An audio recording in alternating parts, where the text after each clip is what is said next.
You can call this recipe a gratin, a potato bake, or a potato casserole. It goes by many names. The important thing is that it's delicious and super easy to make.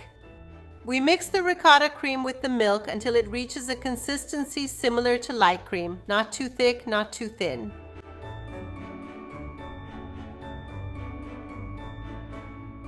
The ricotta cream I'm using in this recipe is a store-bought product that you can find in many supermarkets.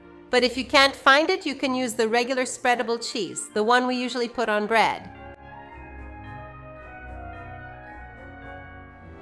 My little bowls are already greased with butter, and now we're going to make layers of potato soaked in the cream. A good tip to get the quantities right is to consider one medium-sized potato, not too big, per person. I used 4 potatoes, and this amount of cream was just right for that.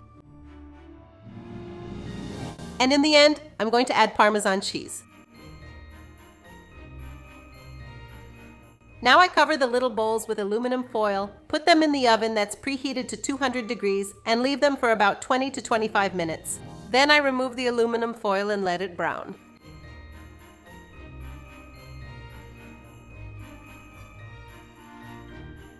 Serving it in the bowl is fine, but it's also easy to remove from the mold. This potato goes really well with any kind of grilled dish.